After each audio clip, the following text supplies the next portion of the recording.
Hello အားလုံးပဲမင်္ဂလာပါကျွန်တော်ရဲ့ channel နေပြီးတော့ပြန်လည်ကြိုဆိုပါရခင်ဗျဒီကနေ့မှာတော့ရိုဘယ်မရွန်ရဲ့ထုတ်ပယ်ခံရတဲ့အကြောင်းအရာလေးကိုနည်းငယ်သုံးသပ်ပြီးတော့မှာဖြစ်ပါတယ်ခင်ဗျာအားလုံးပဲမင်္ဂလာပါ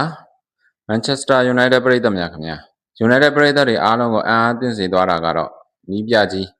ရိုဘယ်မရွန်ရဲ့ရုတ်တရက်ထုတ်ပယ်ခံလိုက်ရတဲ့သတင်းပဲဖြစ်ပါတယ်ဘာကြောင့်အမရွန်တယောက်အခုလိုအချိန်တိုအတွင်းမှာလမ်းခွဲခဲ့ရတာလဲအပေါ်ယံသတင်းတွေထက်ဘိုးမိုနဲ့ရှိုင်းတဲ့အကြောင်းရင်းမှန်တွေကိုကျွန်တော်တို့ဒီဗီဒီယိုလေးမှာအသေးစိတ်တင်ဆက်ပေးတော့မှာဖြစ်ပါတယ်ပထမဆုံးချက်ကတော့ငင်းလို့မရတဲ့ရလပိုင်းဆိုင်ရာကြဆင်းမှုပါအမရွန်ရဲ့စတင်ကင်တယ်တဲ့အချိန်မှာပဲညှော်လင့်ချက်တွေအများကြီးရှိခဲ့ပေမဲ့နောက်ဆုံးကစားခဲ့တဲ့ပွဲစဉ်တွေမှာမက်ပေးစရာရဲ့အောက်ခြေကအသင်းတွေကိုတော့အနိုင်မယူနိုင်ခဲ့တာတွေကစားသမားတွေရဲ့စိတ်ဓာတ်ပိုင်းဆိုင်ရာကြဆင်းမှုတွေဘုတ်ဖွဲ့အတွက်တိခံနိုင်စွမ်းကုံဆုံးစေခဲ့တာတွေပဲဖြစ်ပါတယ်ဒုတိယတစ်ချက်ကတော့အဝတ်လက်ခံအတွင်းပြဿနာတွေပါပဲအမရွန်ရဲ့ပြင်းထန်လွန်းတဲ့လေ့ကျင့်စနစ်နဲ့ကစားသမားရွေးချယ်မှုတွေအပေါ်အသင်းရဲ့အဓိကကစားသမားတချို့နဲ့သဘောထားကွဲလွဲမှုတွေရှိတယ်လို့လည်းကျွန်တော်သိရပါတယ်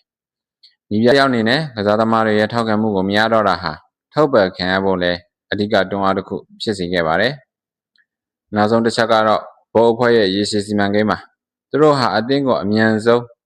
ဥရောပဝင်ခွင့်ပြန်ရစေခြင်းပေမဲ့အမရွန်ရဲ့လက်ထက်မှာအချိန်ပိုဆိုးလာဖို့ပဲရှိနေတာကြောင့်အချိန်မနှောင်းခင်မှာပဲအပြောင်းလဲလုပ်ဖို့ဆုံးဖြတ်ခဲ့တယ်လို့လည်းသိရပါတယ်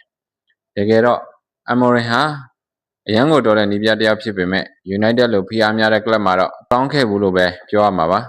တငယ်ချင်းတို့ရောအမရွန်ကိုထုတ်ပယ်လိုက်တာကမှန်ကန်တယ်လို့ထင်သလားဘယ်သူကိုနီးပြတဲ့အဖြစ်မြင်ချင်တယ်လဲဆိုတာ comment မှာရေးပေးသွားကြပါအောင်ခင်ဗျအခုလိုအားကစားသတင်းတွေကိုနေ့စဉ်တင်ဆက်ပေးနေတဲ့ကျွန်တော်ရဲ့ channel ကိုလည်း subscribe လုပ်ထားဖို့မမေ့ကြပါနဲ့အောင်ခင်ဗျာအားလုံးကိုကျေးဇူးတင်ပါတယ်